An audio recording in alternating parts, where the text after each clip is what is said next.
नमस्कार साथियों। Exam warrior के ऑनलाइन प्लेटफॉर्म पर आप सभी साथियों का हार्दिक स्वागत और अभिनंदन है। ऑनलाइन प्लेटफॉर्म यूट्यूब पर आज ये हमारी दूसरी क्लास है। हमारी जो पहली क्लास थी सितंबर 2024 पार्ट ए, जो कि राष्ट्रीय परिदृश्य के करंट अफेयर से संबंधित थी, वो हमें ले चुके हैं पिछली क्लास में। और राष्ट्रीय परिदृश्य से संबंधित जो भी घटनाएं, जो भी इवेंट हमारे शेष रह गए थे, बाकी रह गए थे, उसको आज हम पार्ट बी के रूप में आप सभी के साथ लेकर प्रस्तुत हुए हैं। और हमारी जो पहली क्लास थी राष्ट्रीय परिदृश्य वाली सितंबर पार्ट ए, उस क्लास को आप सभी के द्वारा काफी ज्यादा अप्रिशिएट किया गया, काफी ज्यादा सराहा गया। उस पर व्यू भी अच्छे हैं, वॉच टाइम भी अच्छा है। उसके लिए मैं आप सभी का तहे दिल से शुक्रिया अदा करता हूं, आभार प्रकट करता हूं। आज की जो क्लास है हमारी कल वाली क्लास का ही आगे वाला पार्ट है। उसमें जो घटनाएं, जो इवेंट वंचित रह गए थे, उसके अपन डिस्कस करते हैं। सबसे पहले जो इस क्लास का पहला बिंदु है वो ये है कि विश्व बैंक ने भारत की अर्थव्यवस्था के विकास का जो संशोधित पूर्वानुमान जारी किया है, सबसे पहले अपन आज उसकी बात करेंगे। जो वर्ल्ड बैंक है, जो अर्थव्यवस्थाओं के बारे में अपने पूर्वानुमान या अपने आइडिया प्रस्तुत देते हैं कि किस प्रकार की क्या ग्रोथ, क्या विकास रेट रहेगी, उससे संबंधित उन्होंने जो भारत के बारे में, भारत की इकोनॉमी के बारे में जो आंकड़े प्रस्तुत किए थे, उसको वापिस से इन्होंने रिवाइज किया। जो रिवाइज संशोधित पूर्वानुमान है वो अपन देखते हैं कि विश्व बैंक के द्वारा वित्त वर्ष 2024-2025 के लिए पहले इन्होंने जो रेट रखी थी वो थी 6.6%। कितने परसेंट थी? 6.6%। अब इनके जो अनुमान है इसमें थोड़ा बहुत परिवर्तन है, थोड़ा बदलाव इन्होंने किया है। वो बदलाव ये किया कि 6.6 से बढ़ाकर इन्होंने अब ये रेट कितनी कर दी है? 7%। कितने परसेंट कर दी है? 7%। तो विश्व बैंक के अनुसार भारतीय अर्थव्यवस्था की जो विकास दर है वो कितनी रहने वाली है? 7% रहने वाली है। कितने रहने वाली है? 7% रहने वाली है। किसके अनुसार रहने वाली है? विश्व बैंक के अनुसार रहने वाली है। उसके अलावा एक अन्य इस प्रकार की जो रैंकिंग देने वाली जो संस्था है जिसका नाम है मूडीज। मूडीज एक अमेरिकी क्रेडिट रेटिंग एजेंसी है जो कि विश्व की जो 3 अमेरिकन एजेंसी उनमें अपना स्थान रखती है, इकोनॉमी के संबंध में अपनी राय देती है, रेट देती है। उन्होंने भी 2024 के बारे में अपनी जो विकास दर है उन्होंने पहले 6.8% बताई थी, अब उसको बढ़ा के कितना परसेंट कर दिया? 7.2%। तो ये कितना हो जाएगा? 7.2%। विश्व बैंक के अनुसार हमारी जो विकास दर वो कितनी है? 6.6 से बढ़ के कितनी हो गई? 7%। मूडीज के अनुसार जो कि क्रेडिट रेटिंग एजेंसी है वो उसकी कितने हो जाएगी? 6.8 से 7.2% बढ़ जाएगी। मूडीज के अनुसार जो क्रेडिट रेटिंग जारी की जाती है उसके अनुसार कि कितना कर्ज लेने का क्षमता है और कर्ज वापस से जो रिटर्न करने की जो पावर है, क्षमता है, उसके अनुसार ये इनकी दर तय की जाती है।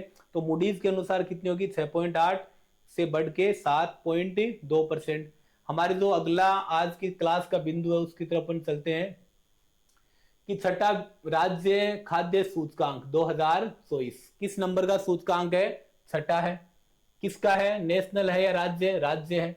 किससे संबंधित ये सूचकांक है? ये है खाद्य से संबंधित। किससे संबंधित है? खाद्य से। यानी कि हमारे जो खाने पीने की वस्तुएं पौष्टिक है या नहीं है, या सरकार के द्वारा या विज्ञान के द्वारा जो मेडिकल के अनुसार जो मानक तय किए गए हैं उन मानकों का जो क्राइटेरिया उसको अकॉर्डिंग ये चीजें फिट होती है या नहीं होती है, उसके बारे में ये सूचकांक जारी किया जाता है।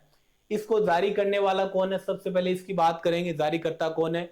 तो वो है भारतीय खाद्य सुरक्षा और मानक प्राधिकरण है। कौन है? भारतीय खाद्य सुरक्षा और मानक प्राधिकरण है, यानी कि फसाई है, FSSAI। इसके द्वारा भारतीय खाद्य सुरक्षा और मानक प्राधिकरण के द्वारा खाद्य सूचकांक जारी किया जाता है। ये क्या है? खाद्य सुरक्षा का प्रदर्शन का मूल्यांकन है कि एक जो मूल्यांकन है कि साल भर में इतना किस प्रकार का खाद्य पौष्टिक है या नहीं है, उसका क्राइटेरिया के अनुसार कार्य किया जाता है। तो मूल्यांकन की क्या है? एक वार्षिक रिपोर्ट है। कौन सी रिपोर्ट है? वार्षिक रिपोर्ट, यानी ये हर साल अपनी रिपोर्ट प्रस्तुत करती है। अब इस खाद्य सूचकांक के कार्य कौन कौन से हैं? कार्य है कि देश के लिए, देश में भोजन के लिए विज्ञान आधारित मानक स्थापित करना, यानी विज्ञान के अनुसार भोजन के मामले में, फूड के मामले में, खाद्य के मामले में विज्ञान के अनुसार जो मानक है वो स्थापित करना पहला कार्य है। दूसरा कार्य है कि मानव उपभोग, मानव जिन वस्तुओं का खाद्य भोजन का उपभोग करता है वो उपभोग किया हुआ भोजन सुरक्षित है या नहीं है, या वो भोजन पौष्टिक है या नहीं है, ये सारा इसमें क्या करना है, सुनिश्चित करना है। तो विज्ञान आधारित जो मानक है उसके अनुसार भोजन उपलब्ध करवाना, उसको चेक करना और मानव उपभोग के लिए सुरक्षित एवं पौष्टिक भोजन उपलब्ध हो रहा है या नहीं हो रहा है, उसको क्या करना है, सुनिश्चित करना है। आगे अपन बढ़ते हैं कि जो छठा खाद्य सूचकांक है उसमें शीर्ष राज्य, टॉप राज्य कौन कौन से रहे कि सबसे ज्यादा पौष्टिक आहार, सबसे ज्यादा जो विज्ञान के अनुसार जो जिन मानकों के अनुसार खाद्य या भोजन के रूप में कार्य हो रहा है नहीं हो रहा है, उसमें जो टॉप रैंक जारी की जाती है उसमें पहला स्थान केरल के द्वारा प्राप्त किया गया। किसके द्वारा प्राप्त किया गया है, केरल। यानी सबसे जो बढ़िया भोजन है, सबसे बढ़िया खाद्य की जो वस्तुएं है वो किस राज्य में उपलब्ध हो रही है, केरल में उपलब्ध हो रही है। किसके अनुसार उपलब्ध हो रही है, राज्य खाद्य सूचकांक के अनुसार उपलब्ध हो रही है। अब इस सूचकांक के अनुसार जो दूसरी रैंक है, दूसरा स्थान वो किस राज्य को प्राप्त हुआ है, तमिलनाडु राज्य को प्राप्त हुआ है। कौन से राज्य को प्राप्त हुआ है, तमिलनाडु राज्य को प्राप्त हुआ है। तीसरा स्थान किसको प्राप्त हुआ है, जम्मू कश्मीर को प्राप्त हुआ है। तीसरा स्थान किसको प्राप्त हुआ है, जम्मू कश्मीर को प्राप्त हुआ है। तो खाद्य सूचकांक जो कि छठे नंबर का, उसमें पहली रैंक केरल को प्राप्त हुई है, दूसरी रैंक तमिलनाडु को प्राप्त हुई है, तीसरी रैंक जम्मू कश्मीर को प्राप्त हुई है। अब हम बात करते हैं कि हमारे राजस्थान को कौन सी रैंक प्राप्त हुई है। तो राजस्थान को छठवीं रैंक प्राप्त हुई है। कौन सी रैंक प्राप्त हुई है, राजस्थान को छठवीं रैंक प्राप्त हुई है। तो ये याद करने में भी आसानी की खाद्य सूचकांक कौन से नंबर का है, छठे नंबर का है। राजस्थान को कौन सी रैंक प्राप्त हुई है, छठे नंबर की प्राप्त हुई है। तो विशेष रूप से आपको यह याद रखना है कि पहला स्थान किसको प्राप्त हुआ है, केरल को प्राप्त हुआ है। छठा स्थान किसको प्राप्त हुआ है, राजस्थान को प्राप्त हुआ है। आगे बढ़ते हैं कि सुरक्षा के विभिन्न मानदंडों के आधार पर राज्यों के प्रदर्शन को मापने के लिए कि भोजन सुरक्षित है या नहीं है, उसके अनुसार राज्यों के परफॉर्मेंस को मापने के लिए भारतीय खाद्य सुरक्षा और मानक प्राधिकरण के द्वारा राज्य खाद्य सुरक्षा सूचकांक विकसित किया गया। कौन सा सूचकांक विकसित किया गया, राज्य खाद्य सूचकांक विकसित किया गया। किसके द्वारा विकसित किया गया, भारतीय खाद्य सुरक्षा और मानक प्राधिकरण के द्वारा विकसित किया गया। तो छठवें खाद्य सूचकांक के अनुसार टॉप राज्य कौन सा हो गया, केरल। दूसरा राज्य कौन सा हो गया, तमिलनाडु। तीसरा राज्य कौन सा हो गया, जम्मू और कश्मीर। और राजस्थान का कौन सा स्थान हो जाएगा, छठा स्थान। कौन से नंबर का खाद्य सूचकांक है, छठे नंबर का। राजस्थान का कौन सा स्थान है, छठा स्थान है। अगली स्लाइड की ओर चलते हैं। अगली स्लाइड है एग्रीश्योर फंड एवं निवेश पोर्टल। एग्रीश्योर यानी ये मतलब किससे संबंधित हो सकता है, एग्रीकल्चर से। एग्रीकल्चर यानी कृषि से संबंधित फंड यानी कि कोष। निवेश यानी इन्वेस्टमेंट करने के लिए जो पोर्टल है उसे क्या कहेंगे, निवेश पोर्टल। तो कृषि है या खेती में जो निवेश करने के लिए पोर्टल बनाया गया, तो एग्रीश्योर फंड एवं निवेश पोर्टल। इसकी अपन चर्चा करते हैं कि केंद्रीय कृषि मंत्री कौन है, शिवराज सिंह चौहान है। कौन है, केंद्रीय कृषि मंत्री कौन है, शिवराज सिंह चौहान है। शिवराज सिंह पहले कहां के मुख्यमंत्री थे, मध्य प्रदेश के मुख्यमंत्री थे। अब इनको क्या बना दिया गया, केंद्रीय कृषि मंत्री बना दिया गया। इन्होंने एग्रीश्योर फंड एवं निवेश पोर्टल का शुभारंभ किया है। किसके द्वारा शुभारंभ किया गया है, शिवराज सिंह चौहान के द्वारा किया गया है। आगे अपन बात करते हैं कि एग्रीश्योर क्या है। तो एग्रीश्योर है कृषि एवं ग्रामीण स्टार्टअप इकोसिस्टम में विकास को बढ़ावा देने के लिए। किसको बढ़ावा देने के लिए, यानी जो ग्रामीण इलाके उनमें कृषि एवं ग्रामीण इलाकों में स्टार्टअप को बढ़ाने के लिए, विकास को बढ़ावा देने के लिए नए नए जो इनोवेशन है, किसानों के लिए नए नए कार्य करने के लिए नई नई जो तकनीक है, उन तकनीकों को किसानों तक पहुंचाने के लिए इस एग्रीश्योर फंड का निर्माण किया गया, इसका शुभारंभ किया गया है। तो ये हो जाएगा एग्रीश्योर फंड हो जाएगा, निवेश पोर्टल जो किसान और जो खेती है उससे संबंधित है। आगे अपन बात करते हैं न्यूनतम मजदूरी दर में वृद्धि है। कौन सी मजदूरी दर में? जो हमारे जो श्रमिक भाई है, मजदूर भाई है, उनके लिए वर्ष में 2 बार, कितनी बार वर्ष में? 2 बार, यानी कि 1 अप्रैल और 1 अक्टूबर को उनके जो वेतन है, उनका जो मानदेय है, उसमें 2 बार परिवर्तन किया जाता है। कितनी बार परिवर्तन किया जाता है? साल में 2 बार परिवर्तन किया जाता है। एक तो कब किया जाता है? जब वित्तीय वर्ष प्रारंभ होता है 1 अप्रैल को। दूसरी बार कब किया जाता है? 1 अक्टूबर को किया जाता है। उनके मानदेय में वृद्धि की जाती है, बढ़ाया जाता है। अब श्रमिकों की अलग अलग श्रेणी, अलग अलग कैटेगरी निर्धारित की गई है। इनको 4 कैटेगरियों में डिवाइड किया गया है। कितने कैटेगरियों में डिवाइड किया गया है? 4। पहला जो श्रमिक है वो अकुशल श्रमिक। पहला श्रमिक कौन सा हो जाएगा? अकुशल श्रमिक, यानी कि जो कुशल नहीं है। दूसरा कौन हो जाएगा? अर्ध कुशल, यानी कि आधा अधूरा है, यानी आधा कुशल है आधा नहीं है। तीसरा क्या हो जाएगा? कुशल। ये क्या मतलब सही, इसको बढ़िया काम आता है, योग्य है, ये श्रमिक है। तीसरा ये मतलब उच्च कुशल है, कुशल से भी थोड़ा ज्यादा योग्य है, इसकी जो स्किल है वो कुशल श्रमिक से थोड़ी बहुत ज्यादा है। अब इनके अपन मानदेय की बात करेंगे। किसकी बात करेंगे? मानदेय, यानी इनका जो वेतन है, इनका जो मजदूरी है, वो प्रतिदिन के हिसाब से, किसके हिसाब से? प्रतिदिन के हिसाब से कितना है? तो अकुशल श्रमिक का मानदेय कितना हो जाएगा? 783 रुपए। कितने रुपए हो जाएगा? 783 रुपए। अर्ध कुशल श्रमिक का कितना हो जाएगा? 868 रुपए। कितना हो जाएगा? 868 रुपए। कुशल श्रमिक का जो मानदेय है वो कितना हो जाएगा? 954 रुपए। और उच्च कुशल श्रमिक का मानदेय कितना हो जाएगा? 1035 रुपए। कितने रुपए हो जाएगा? 1035 रुपए।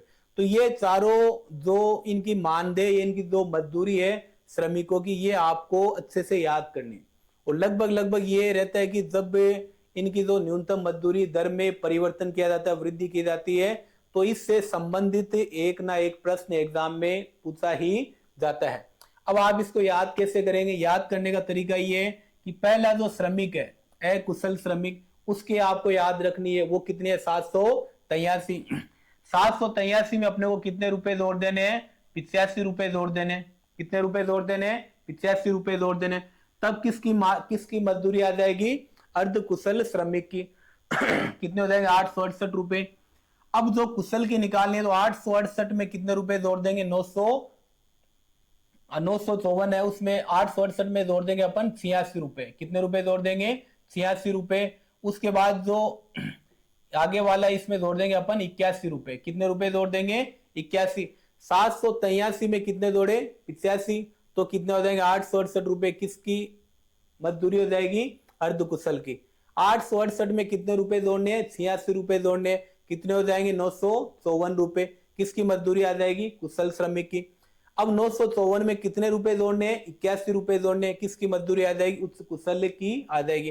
तो पहले का हो जाएगा 783, उसके बाद 85, 86 और 81। कितना याद रखना है? 783, 85, 86 और 81। इस प्रकार से आप चारों जो श्रमिक है उनका कैटेगरी के अनुसार आप इनकी न्यूनतम जो मानदेय है वो आप अच्छे से याद कर सकते हो। अब अपन बात करते हैं कि ये जो न्यूनतम में जो मजदूरी दर है उसमें जो वृद्धि है वो लागू कब से हो रही है? तो ये वृद्धि लागू हो रही है 1 अक्टूबर 2024 से लागू हो रही है। कब से लागू हो रही है? एक तो लागू होती है 1 अप्रैल से लागू होती है। कब लागू होती है? और दूसरी कब लागू होती है? 1 अक्टूबर से लागू होती है। यानी वर्ष में 2 बार है, 1 अप्रैल और 1 अक्टूबर। तो ये अब कब लागू हो रही है? 1 अक्टूबर 2024 से लागू हो रही है। अगले स्लाइड में चलते हैं अपन। संत तुकाराम महाराज, संत तुकाराम महाराज जो कोई महाराष्ट्र के संत थे, मराठा संत थे, संत तुकाराम महाराज। अंतरराष्ट्रीय हवाई अड्डा, ये भी आजकल चर्चा में है। ये चर्चा में इसलिए है क्योंकि जो यहाँ का जो हवाई अड्डा था उसका नाम था पुणे अंतरराष्ट्रीय हवाई अड्डा। अब पुणे अंतरराष्ट्रीय हवाई अड्डे के नाम में परिवर्तन करके संत तुकाराम महाराज अंतरराष्ट्रीय हवाई अड्डा नाम कर दिया गया है। तो अब ये किस नाम से जाना जाएगा? संत तुकाराम महाराज अंतरराष्ट्रीय हवाई अड्डा। किस सरकार के द्वारा लागू किया गया? महाराष्ट्र सरकार के द्वारा। किस सरकार के द्वारा लागू किया गया? महाराष्ट्र सरकार के द्वारा लागू किया गया। ये कौन सी सदी के संत है? 17वीं सदी के। कौन सी सदी के संत है? 17वीं सदी के। क्या नाम है इनका? संत तुकाराम महाराज। इनके सम्मान में क्या किया, इनके सम्मान में ये किया कि इनके नाम पर जो पुणे एयरपोर्ट है, कौन सा एयरपोर्ट है, पुणे एयरपोर्ट, उसका नाम बदलकर जगत गुरु तुकाराम महाराज, कौन सा महाराज, तुकाराम महाराज पुणे अंतरराष्ट्रीय एयरपोर्ट रखने को मंजूरी प्रदान करी है। तो ये अब इनका नया नाम हो जाएगा संत तुकाराम महाराज अंतरराष्ट्रीय हवाई अड्डा। तो ये नाम भी आपको याद रखना है। पहले क्या नाम था देखो, पुणे हवाई अड्डा विमानपत्तन, अब हो जाएगा तुकाराम महाराज अंतरराष्ट्रीय हवाई अड्डा हो जाएगा। आगे अपन बात करते हैं कि एंटी रेप बिल, एंटी यानी विरोधी, रेप यानी बलात्कार, बिल यानी जो विधेयक उसको बिल कहा जाता है। तो बलात्कार विरोधी बिल या विधेयक, इसको क्या नाम दिया गया, अपराजिता नाम दिया गया। क्या नाम दिया गया, अपराजिता नाम दिया गया। किस सरकार के द्वारा लागू किया गया, मंजूरी किसके द्वारा दी गई है, पश्चिमी बंगाल सरकार के द्वारा मंजूरी दी गई है। क्यों दी गई है, क्या कारण हुआ कि बंगाल में जो बलात्कार और महिलाओं के साथ, बलात्कार और महिलाओं के खिलाफ जो अपराधों के लिए सजा उनको तेज करने के लिए, महिलाओं के साथ जो गलत कार्य हो रहे हैं, बलात्कार है या उनके साथ और भी जो दुर्व्यवहार किया जा रहा, उनके जो केस चल रहे, उनकी सजा मिलने में जो ढीलापन था, काफी ढीला कार्य हो रहा था, धीमी गति से कार्य हो रहा था। अब उनके सजा मिलने का जो कार्य है उसमें क्या हो जाएगी, तेजी आएगी। उसमें क्या आएगी, तेजी आना, उसको स्पीडली उनको मतलब पनिशमेंट देना, उनको सजा देना, ये इस बिल का प्रमुख उद्देश्य है। इस बिल का प्रमुख उद्देश्य किसके द्वारा पारित किया गया, ये पश्चिम बंगाल सरकार के द्वारा। इसे क्या कहा गया, एंटी रेप बिल कहा गया। क्या कहा गया, इसको एंटी रेप बिल कहा गया। और क्या नाम दिया गया, अपराजिता विधेयक 2024 नाम दिया गया। क्या नाम दिया गया, अपराजिता विधेयक 2024। अपराजिता महिला एवं बाल विधेयक, यानी इसका संबंध महिला और बालक यानी बच्चों से, दोनों से संबंधित है। और ये क्या है, बलात्कार विरोधी कानून है। कौन सा कानून है, बलात्कार विरोधी कानून। अभी हमारी जो महिला बहन डॉक्टर थी बंगाल में, उससे हमारी बहन के साथ जो गलत कार्य हुआ, उस की वजह से ये वहां के जो जनता जागरूक हुई, उस वजह से पश्चिम बंगाल सरकार को ये बिल लाना पड़ा है। क्या नाम हो जाएगा इसका, एंटी रेप बिल, अपराजिता कानून। अगली स्लाइड की ओर चलते हैं। ब्रह्मोस एरोस्पेस, ब्रह्मोस जो एरोस्पेस है वो भारत और रूस का एक साझा उपक्रम है। कौन सा उपक्रम है, साझा, यानी भारत और रूस दोनों के द्वारा संयुक्त रूप से इसके निर्माण के लिए कार्य किया जाता है। दोनों की संयुक्त जॉइंट कंपनी है। यह सुपरसोनिक गति, कौन सी गति, सुपरसोनिक गति की क्रूज मिसाइल तैयार करती है या बनाती है। क्या बनाती है, सुपरसोनिक गति की क्रूज मिसाइल तैयार इसके द्वारा, ब्रह्मोस के द्वारा किया जाता है, जो भारत और रूस की क्या है, संयुक्त कंपनी है।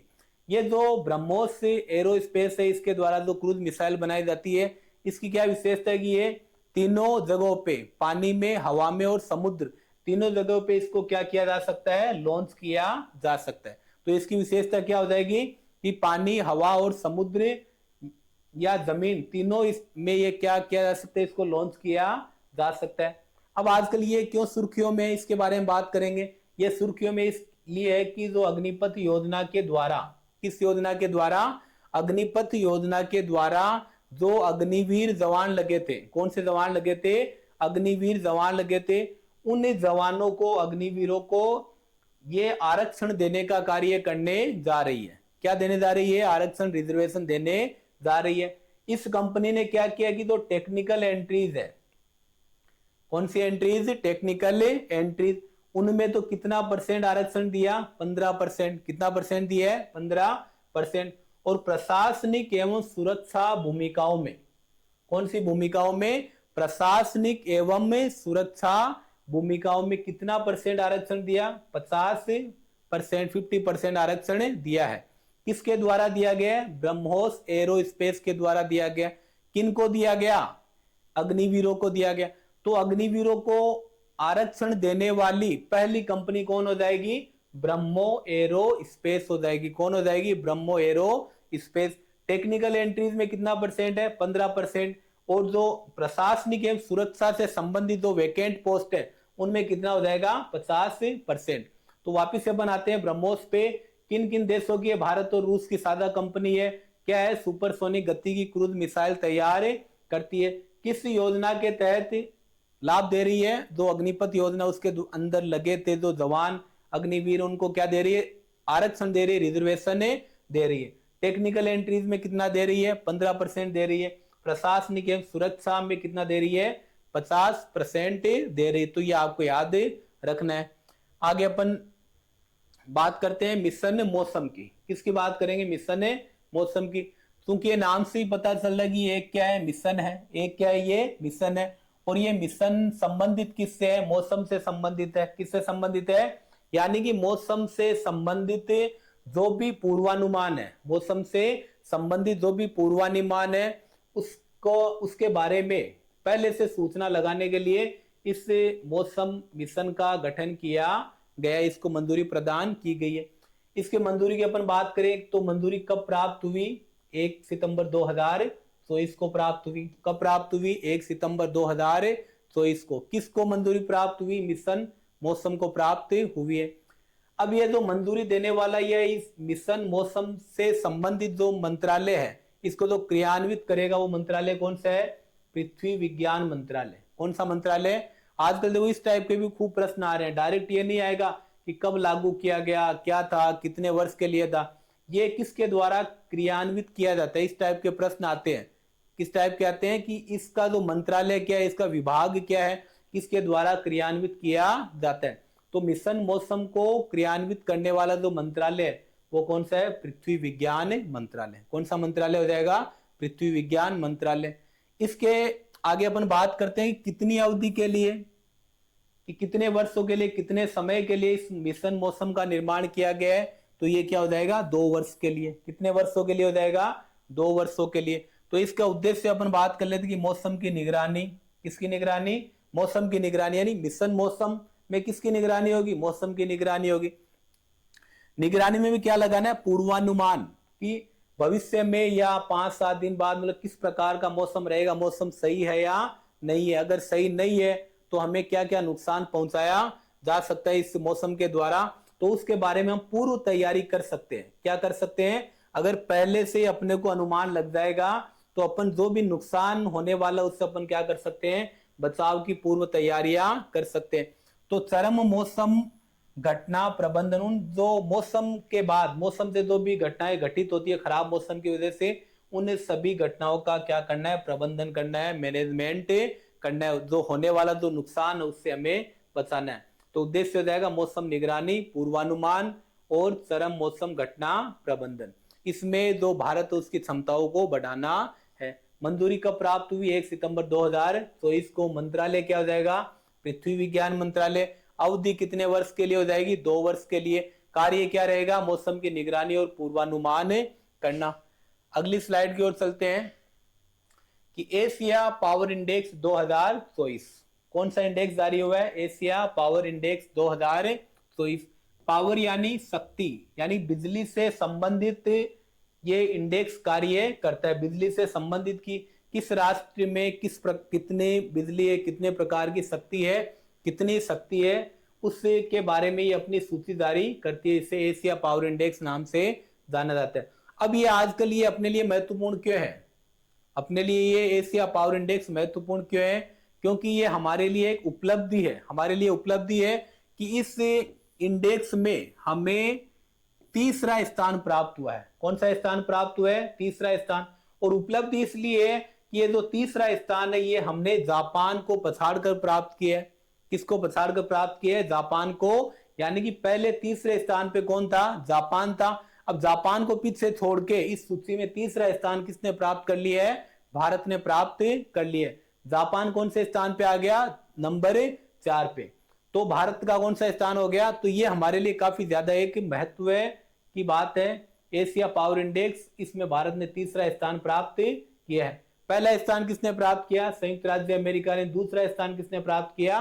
चीन ने। और ये अपने लिए महत्वपूर्ण है तीसरा स्थान, जो कि किसका है? भारत का है। एशिया पावर इंडेक्स एशिया प्रशांत क्षेत्र में, कौन से क्षेत्र में? एशिया महाद्वीप जो प्रशांत महासागर वाला जो क्षेत्र है उसमें बिजली की गतिशीलता का, किसका, बिजली की गतिशीलता का एक वार्षिक माप है, हर वर्ष इसको जारी किया जाता है बिजली की गतिशीलता से संबंधित। अब ये जो एशिया पावर इंडेक्स ये जारी किसके द्वारा किया जाता है, तो ये एक ऑस्ट्रेलिया का इंस्टीट्यूट है, इसका नाम है लोबी इंस्टीट्यूट। क्या नाम है इसका, लोबी इंस्टीट्यूट। ऑस्ट्रेलिया की एक बड़ी एजेंसी है Australia think tech Lowy Institute के द्वारा एशिया पावर इंडेक्स 2024 जारी किया गया है। अगली स्लाइड की ओर बढ़ते हैं।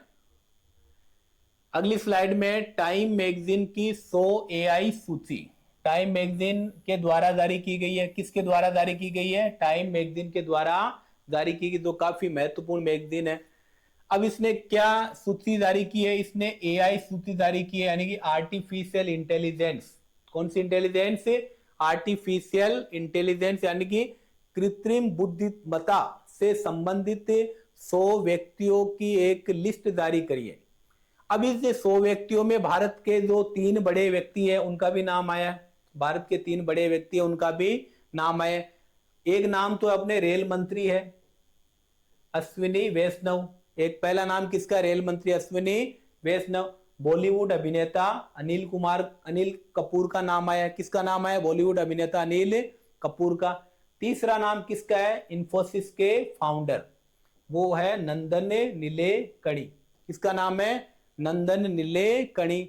तो अश्विनी वैष्णव, अनिल कपूर, नंदन नीलेकणी, इन 3 व्यक्तियों को इस टाइम मैगजीन की 100 एआई सूची की सेपर्स श्रेणी में स्थान दिया गया। तो ये भी हमारे लिए गर्व की बात है, महत्वपूर्ण बात है कि इस पूरे विश्व लेवल की जो मैगजीन है इसमें भारत के 3 प्रमुख व्यक्तियों को टॉप स्थानों में रखा गया है। आगे अपन बात करते हैं कि इस सूची में कुछ अन्य अप्रवासी भारतीयों को भी शामिल किया गया है। किसको शामिल किया गया है, अन्य अप्रवासी। अप्रवासी यानी कि जो भारत के मूल निवासी है लेकिन किसी दूसरे देश में वो निवास करते हैं। तो उनमें एक तो है माइक्रोसॉफ्ट रिसर्च इंडिया की रिसर्चर, माइक्रोसॉफ्ट रिसर्च इंडिया की रिसर्चर, वो कौन है, कलिका बाली। कौन है, कलिका बाली। उसके बाद अल्फाबेट के सीईओ, अल्फाबेट के सीईओ वो कौन है, सुंदर पिचाई, इनको स्थान दिया गया। उसके बाद माइक्रोसॉफ्ट के सीईओ, अल्फाबेट के बाद किसके सीईओ, माइक्रोसॉफ्ट के सीईओ, वो कौन है, सत्य नडेला, इनको भी सूची में स्थान दिया गया। तो कलिका बाली, सुंदर पिचाई और सत्य नडेला, इन तीनों को एनआरआई अप्रवासी श्रेणी में एआई सूची में स्थान दिया गया है। तो ये अपने लिए महत्वपूर्ण है, ये भी आपको नाम याद रखने हैं। आगे अपन बात करते हैं कि नए औद्योगिक स्मार्ट शहरों की, नए औद्योगिक स्मार्ट शहरों की। राष्ट्रीय औद्योगिक गलियारा विकास कार्यक्रम एनआईसीडीपी के तहत 12 नए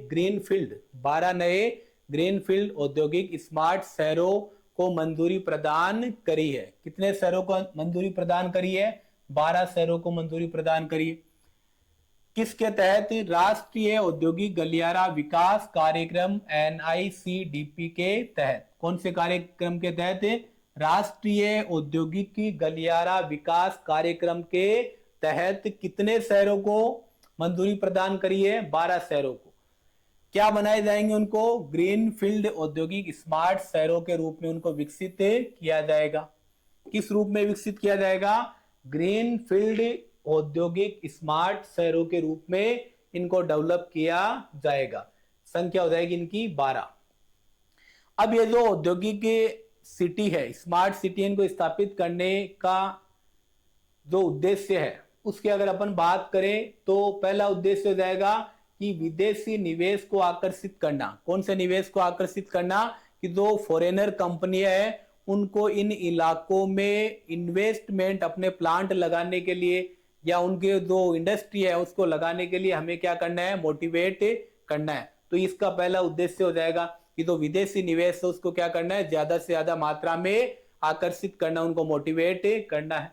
दूसरा उद्देश्य है कि घरेलू विनिर्माण, जो अपने जो होम में मैन्युफैक्चरिंग वाला जो कार्य है उस कार्य को भी क्या देना है, बढ़ावा देना है। विदेशी कंपनियों के साथ साथ अपने भारत का जो घरेलू मैन्युफैक्चरिंग का जो कार्य है, घरेलू विनिर्माण, उसको भी हमें क्या करना, मोटिवेट करना है। इसके अलावा ज्यादा से ज्यादा संख्या में भारतीय लोगों को रोजगार उपलब्ध करवाना है, ये सबसे मेन है। तो अपने रोजगार की समस्या है उसको भी इसके अंदर ध्यान में रखा गया कि इन 12 शहरों के दौरान यहाँ वहां के जो लोग हैं कम से कम उनको तो ज्यादा से ज्यादा मात्रा में रोजगार उपलब्ध हो सकेगा। तो इस प्रकार से ये इन कार्यों के लिए इस 12 नए औद्योगिक ग्रीनफील्ड औद्योगिक स्मार्ट शहरों को मंजूरी प्रदान करिए। अब ये जो परियोजना है नए स्मार्ट शहर बनाने की, औद्योगिक स्मार्ट शहर बनाने की, इस परियोजना में कितने राज्य शामिल है? इस परियोजना में 10 राज्य शामिल है। कितने राज्य शामिल है? 10 राज्य। उनमें शामिल राज्य कौन कौन से हो जाएंगे? उत्तराखंड हो जाएगा। कौन सा राज्य हो जाएगा? उत्तराखंड, पंजाब, महाराष्ट्र, केरल, उत्तर प्रदेश, उसके बाद बिहार, तेलंगाना, आंध्र प्रदेश और राजस्थान। परियोजना में कितने राज्य शामिल है? 10 राज्य शामिल है। कितने राज्य शामिल है? 10 राज्य। कौन कौन से? उत्तराखंड, पंजाब, महाराष्ट्र, केरल, उत्तर प्रदेश, बिहार, तेलंगाना, आंध्र प्रदेश और राजस्थान। ये 10 राज्य, इन 10 राज्यों में इन 12 ग्रीनफील्ड औद्योगिक शहरों का निर्माण किया जाएगा। इन 10 राज्यों में सबसे ज्यादा महत्वपूर्ण हमारे लिए कौन सा है? राजस्थान है। हमारे परीक्षा के लिए सबसे उपयोगी कौन सा राज्य है इस परियोजना वाला? वो है राजस्थान। राजस्थान के किस इलाके में, किस क्षेत्र को नए औद्योगिक स्मार्ट सिटी के रूप में डेवलप किया जाएगा? तो वो इलाका, वो क्षेत्र कौन सा हो जाएगा? जोधपुर पाली क्षेत्र। कौन सा क्षेत्र हो जाएगा? जोधपुर पाली क्षेत्र। तो आपको ये याद रखना है कि राजस्थान में जोधपुर पाली क्षेत्र को नए औद्योगिक स्मार्ट शहर के रूप में विकसित किया जाएगा। वापिस से अपन आते हैं कि जो औद्योगिक परिदृश्य है, औद्योगिक सिनेरी है, उसको बदलने के लिए, उसमें वृद्धि करने के लिए राष्ट्रीय औद्योगिक गलियारा विकास कार्यक्रम के द्वारा 12 नए एंड ग्रीनफील्ड औद्योगिक स्मार्ट शहरों को मंजूरी प्रदान की गई है। क्यों प्रदान करी? विदेशी निवेश को आकर्षित करने के लिए, घरेलू विनिर्माण को बढ़ावा देने के लिए और ज्यादा से ज्यादा लोगों को रोजगार देने। 10 राज्यों में किसका नाम है? हमारे राजस्थान का नाम है। राजस्थान में भी कौन सा इलाका है, कौन सा क्षेत्र है? जोधपुर पाली वाला इलाका। कौन सा है? जोधपुर पाली वाला इलाका। तो ये अपने लिए क्या हो जाएगा? विशेष महत्वपूर्ण। अब अपन बात करते हैं त्रिपुरा शांति समझौते की। किसकी बात करेंगे? त्रिपुरा शांति समझौते की, यानी कि त्रिपुरा में शांति स्थापित करने के लिए, त्रिपुरा में वहां जो कई 2-3 सशस्त्र जो संगठन है उनके द्वारा अपनी कुछ मांगों को मनवाने के लिए वहां जो हिंसात्मक जो गतिविधि है उसको बढ़ावा दिया जा रहा था, उनको मोटिवेट किया जा रहा था। अब उसमें क्या हुआ है? शांति स्थापित हुई है। अब उसमें क्या हुई है? शांति स्थापित हुई है। तो अब उनके मध्य एक समझौता हो गया जिसे त्रिपुरा शांति समझौता नाम दिया गया है। क्या नाम दिया गया? ये जो त्रिपुरा शांति समझौता ये किन किन के मध्य हुआ है? ये हुआ है भारत सरकार के मध्य। और कौन है इसमें? त्रिपुरा सरकार है। और कौन है इसमें? त्रिपुरा सरकार। अब वहां के 2 सशस्त्र संगठन है, 2 सशस्त्र संगठन जो 30-35 वर्षों से अपनी मांगों के लिए वो केंद्र सरकार से या वहां की राज्य सरकार से क्या कर रहे थे? संघर्ष कर रहे थे। उन संगठनों में कौन है? एनएलएफटी। पहला कौन सा? एनएलएफटी। दूसरा संगठन कौन सा है?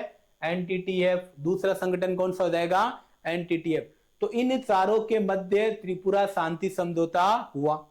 अब प्रश्न ये आ जाए कि इन चारों के मध्य शांति समझौता कहां हुआ? तो ये समझौता कहां पे हुआ? नई दिल्ली में। कहां पे हुआ? हमारी राजधानी नई दिल्ली में हुआ। अब यहां इसमें विशेष बात क्या है कि इस समझौते के द्वारा 328 कैडर, यानी 328 जो समूह थे, उनके ग्रुप थे जो उनके उस विचारधारा से, मुख्य धारा से कट गए थे, अलग हो गए थे, अब इस समझौते के बाद उनको भी मुख्य धारा में शामिल कर लिया गया। कितने संगठन, कितने समुदाय है वो, कैडर है वो? 328 कैडर है। अब अपन बात करते हैं कि भारत सरकार की तरफ से इसमें कौन कौन शामिल हुए। भारत सरकार की तरफ से गृह मंत्री अमित शाह शामिल हुए। गृह मंत्री कौन शामिल हुए? अमित शाह शामिल हुए। त्रिपुरा सरकार की तरफ से वहां के मुख्यमंत्री, त्रिपुरा के 2 मुख्यमंत्री है वो कौन है? माणिक सिंह। त्रिपुरा के मुख्यमंत्री कौन शामिल हुए इस समझौते में? माणिक सिंह। भारत की तरफ से कौन हुए? गृह मंत्री अमित शाह है। भारत की तरफ से इस शांति समझौते में कौन शामिल हुए? गृह मंत्री भारत सरकार की तरफ अमित शाह। और ये एनएलएफटी और एटीटीएफ ये क्या है? सशस्त्र संगठन है। तो ये त्रिपुरा शांति समझौता। अब त्रिपुरा में शांति स्थापित करने के साथ साथ केंद्र सरकार ने यह भी एक घोषणा की है कि वहां 250 करोड़ रुपए का पैकेज दिया जाएगा। कितने करोड़ रुपए का? 250 करोड़। और ये क्यों दिया जाएगा? ताकि त्रिपुरा का भी क्या हो? विकास हो। वहां पिछले काफी समय से जो अशांति वगैरह फैली हुई, विकास अवरुद्ध हो गया था। अब केंद्र सरकार ने उस विकास को आगे बढ़ाने के लिए, विकसित करने के लिए 250 करोड़ रुपए का पैकेज, उसकी भी क्या करी? उन्होंने घोषणा करी है। तो ये हो गया त्रिपुरा शांति समझौता। अगली स्लाइड में अपन बात करेंगे रामसर स्थलों की। रामसर स्थलों की यानी विश्व के जो अलग अलग क्षेत्र, अलग अलग इलाके हैं पूरी दुनिया में, जो वेटलैंड इलाके, जो आर्द्र भूमि है, उनको रामसर स्थल कहा जाता है। क्या कहा जाता है उनको? रामसर स्थल या रामसर साइट कहा जाता है। अब उन रामसर साइट जो पूरे विश्व में अलग अलग हिस्सों में फैले हुए हैं, उनमें भारत के कुल 85 स्थानों को शामिल किया गया है। कितने स्थानों को शामिल किया गया है? 85 स्थानों को उनमें शामिल किया गया है। अब 85 टोटल है। अब वर्तमान में 3 नए जो स्थान हैं, कितने स्थान है? 3 नए स्थान, उनको रामसर सूची में शामिल किया गया है। पहला स्थान है नंजरायन पक्षी अभ्यारण्य। कौन सा स्थान है? नंजरायन पक्षी अभ्यारण्य। ये कहां पे है? तमिलनाडु में। दूसरा है काजू वैली पक्षी अभ्यारण्य। दूसरा अभ्यारण्य कौन सा हो जाएगा? काजू वैली पक्षी अभ्यारण्य। ये भी कहां पर है? तमिलनाडु में। ये भी क्या कहां पे है?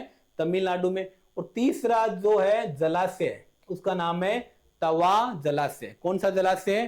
तवा जलाशय। ये कहां पे है? मध्य प्रदेश में। ये कहां पे है? मध्य प्रदेश में। ये जो तवा जलाशय मध्य प्रदेश का सबसे बड़ा संरक्षित एरिया है। कौन सा एरिया है? तवा जलाशय मध्य प्रदेश का सबसे बड़ा संरक्षित इलाका है। उसको रामसर सूची में स्थान दिया गया है। तो नंजरायन पक्षी अभ्यारण्य तमिलनाडु, काजू वैली पक्षी अभ्यारण्य तमिलनाडु और तवा जलाशय मध्य प्रदेश, इन 3 नए स्थलों को रामसर सूची में शामिल किया है। पहले कितने स्थल थे? 82 थे। अब कितनों को शामिल कर लिया गया? 3 को। तो टोटल कितने स्थल हो गए? 85 रामसर स्थल हो गए। कितने स्थल हो गए? 85। अब प्रश्न ये आ जाए कि 3 नए जो स्थल शामिल हुए, उनमें तमिलनाडु में कितने थे? तो तमिलनाडु में कितने हो जाएंगे? 2 हो जाएंगे। तमिलनाडु में कितने हो जाएंगे? 2 रामसर स्थल हो जाएंगे। आगे अपन बात करते हैं कि हाल ही में अभी जो स्थापित हुए 3, उससे भी पहले जून 2024 में 2 रामसर स्थलों को, 2 स्थलों को रामसर सूची में शामिल किया है। और वो दोनों ही स्थान कहां के थे? बिहार के थे। दोनों ही कहां के थे? बिहार के थे। एक तो था नागी बर्ड सेंचुरी। एक तो कहां क्या था? Nagi bird century. दूसरा कौन सा था? Nakti bird century. ये दोनों ही कहां के थे? बिहार के। दोनों ही कहां के थे? बिहार के। यानी कि जून में जो शामिल हुए हैं दोनों बिहार के थे, और अभी सितंबर में जो शामिल हुए उनमें 2 कहां के थे? तमिलनाडु के। एक कहां का था? मध्य प्रदेश का। आगे अपन बात करते हैं कि रामसर साइट्स को संरक्षित करने के लिए 1971 में, कितने 71 में? 1971 में ईरान का एक स्थान है, इसका नाम है रामसर।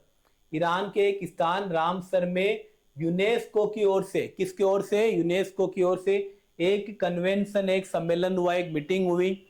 उस कन्वेंशन में आर्द्र भूमि पर कन्वेंशन, उस कन्वेंशन को क्या नाम दिया गया? आर्द्र भूमि, यानी कि रामसर भूमि पर कन्वेंशन कहा गया।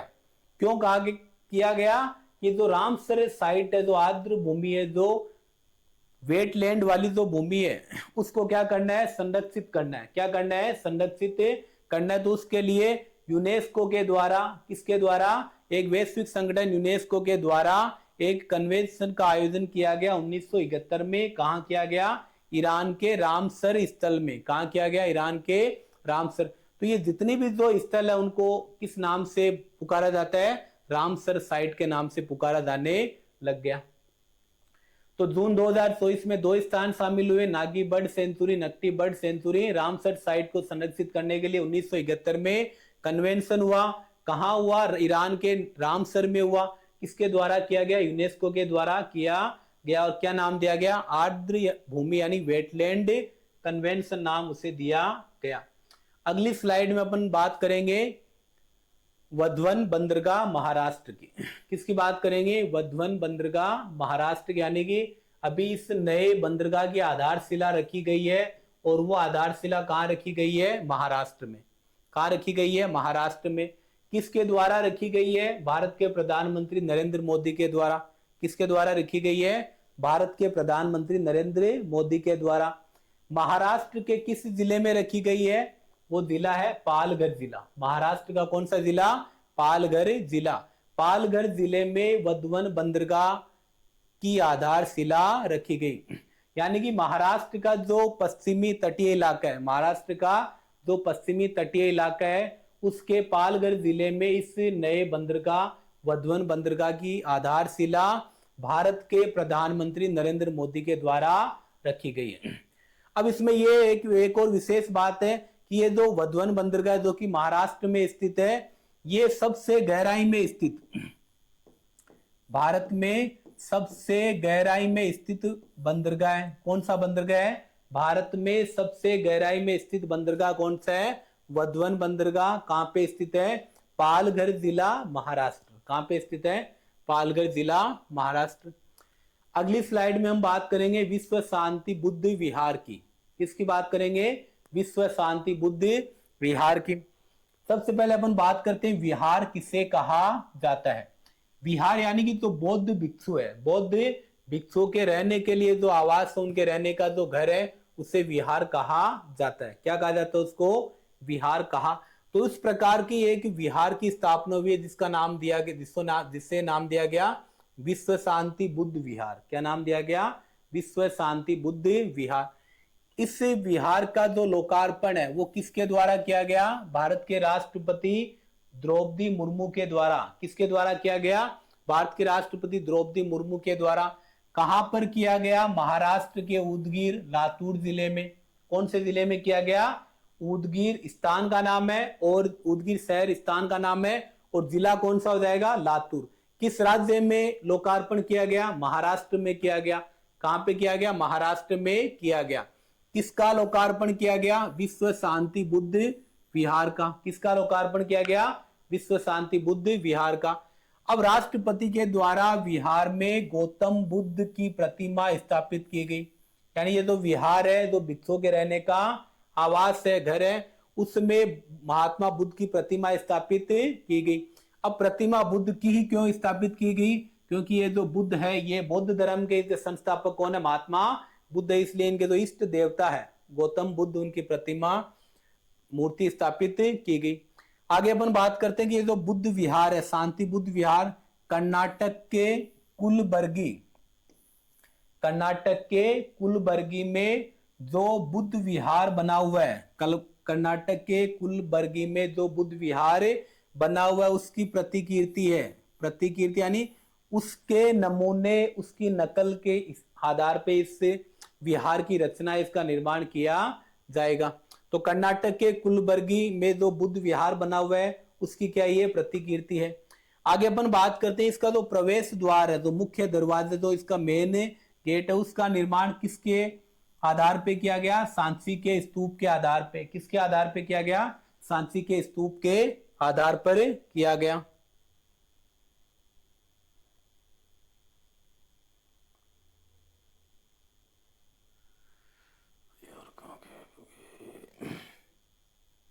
सांची के स्तूप के आधार पे किया गया है।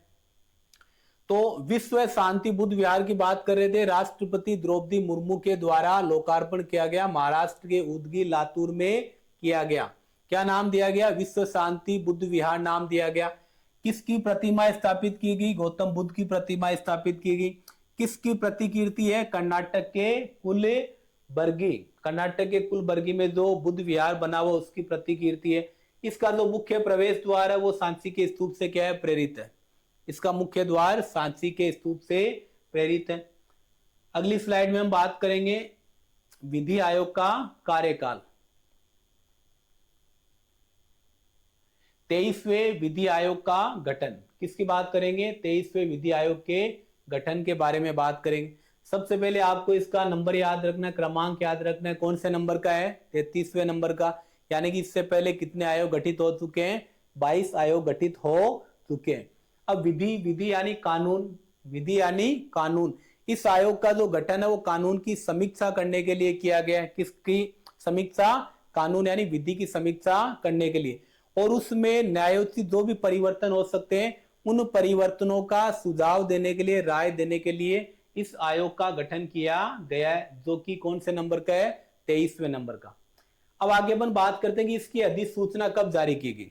23वें विधि आयोग की अधिसूचना कब जारी की गई?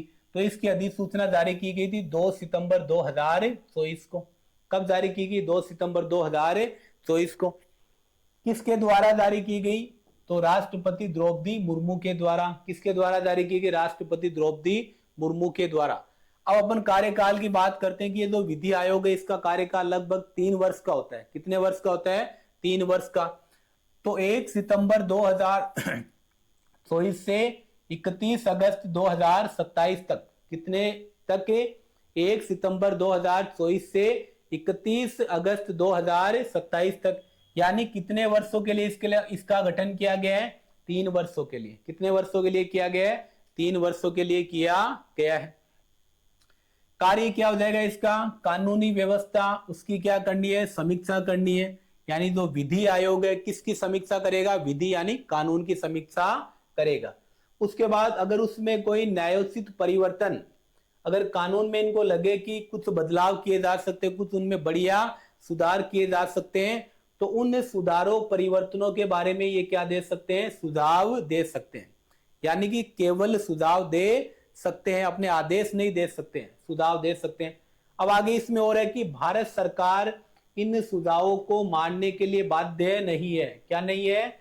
यानी कि ये अनिवार्य नहीं है कि विधि आयोग के द्वारा जो सुझाव, जो परामर्श दिए जाए सरकार को, उस परामर्श को सरकार अनिवार्य रूप से माने। यानी कि सरकार को अगर उचित लगेगा तो उनको मानेगी, अगर उचित नहीं लगेगा तो उनको वो अस्वीकार भी कर सकती है। किसी प्रकार की अनिवार्यता, बाध्यता नहीं है। अब अपन बात करते हैं कि जो विधि आयोग है वो गैर सांविधिक निकाय है। कौन सा निकाय है? गैर सांविधिक। गैर सांविधिक निकाय यानी कि ऐसा निकाय जिसका हमारे संविधान में किसी प्रकार से कोई उल्लेख ना हो। यानी कि ये गैर संवैधानिक है, संविधान में किसी प्रकार का उल्लेख नहीं है। तो इसका निर्माण कैसे करेंगे? तो इसका निर्माण करेंगे कार्यकारी प्रस्ताव लाके। कार्यकारी प्रस्ताव के द्वारा इस विधि आयोग का गठन किया जाता है। तो विधि आयोग एक गैर सांविधिक निकाय हो जाएगा। अगली स्लाइड की ओर बढ़ते हैं अपन कि जो 22वां विधि आयोग है, अपन 23वें की बात कर रहे थे, लेकिन कई बार एग्जाम में 23वां लागू होता है, लेकिन उससे पहले पिछले आयोग के बारे में पूछ लिया करते हैं कि अभी 23वां है तो बच्चे सारा 23वां याद करेंगे, लेकिन वो कौन सा पूछ लेते हैं? 22वां पूछ लेते हैं। तो अपने को 22वें के बारे में भी कुछ नॉलेज होना चाहिए। तो 22वें विधि आयोग के कार्यकाल की बात करेंगे। सबसे पहले किसकी बात करेंगे? कार्यकाल की बात करेंगे। कार्यकाल कब प्रारंभ हो रहा है? 21 फरवरी 2020 से। कब प्रारंभ हुआ 22वें विधि आयोग का कार्यकाल? 21 फरवरी 2020 से। कब तक था? 31 अगस्त 2024 तक। अभी हमने बात करी थी कि लगभग कार्यकाल कितने वर्ष का होता है? 3 वर्ष का होता है, लेकिन यहां कार्यकाल कितने वर्ष का हो गया? लगभग 2020 से लेके 2000 लगभग 4 वर्ष का हो गया। अभी 4 वर्ष का कैसे हुआ? अब देखो कि 22वें विधि आयोग का कार्यकाल 20 फरवरी 2023 को समाप्त हो गया था। यानी कि पहले इसका जो गठन किया गया था 21 फरवरी 2020 से 20 फरवरी 2023, कितने वर्षों के लिए किया गया था? 3 वर्षों के लिए। अब 3 वर्षों के बाद इसका कार्यकाल समाप्त हुआ, लेकिन सरकार के जो केंद्रीय मंत्रिमंडल है उसने क्या किया? इसके कार्यकाल को आगे बढ़ा दिया, और आगे बढ़ा के कब तक ले गए? 31 अगस्त 2024 तक। कब तक ले गए? 31 अगस्त 2024 तक। तो इस प्रकार से 22वें विधि आयोग का जो कार्यकाल है वो कितने वर्ष हो गया, लगभग 4 वर्ष का हो गया, 21 फरवरी 2020 से 31 अगस्त 2024 तक। अब अपन बात करेंगे कि इस विधि आयोग की संरचना किस प्रकार की है, इसमें कौन कौन से सदस्य होते हैं, कितने सदस्य होते हैं, एक अध्यक्ष होता है, उसके अलावा और बाकी कितने सदस्य होते हैं, उनकी योग्यता क्या होती है, वो अपन सारी बात करेंगे। सबसे पहले एक तो इसका क्या होता है, अध्यक्ष होता है, अध्यक्ष तो होगा ही होगा, एक अध्यक्ष हो गया। उसके अलावा कुछ पूर्णकालिक सदस्य होते हैं जो कार्यकाल पूरा करते हैं, उनकी पूर्णकालिक सदस्य वो कितने हो गए, 4 सदस्य हो गए। तो इनमें सचिव भी आ गया, इसका इस विधि आयोग का सचिव भी आ गया, तो 1 + 4 हो गया, ये कितना हो गया, 1 + 4 यानी कितने हो गए, 5 हो गए। 1 + 1 तो अध्यक्ष हो गया और 4 पूर्णकालिक सदस्य।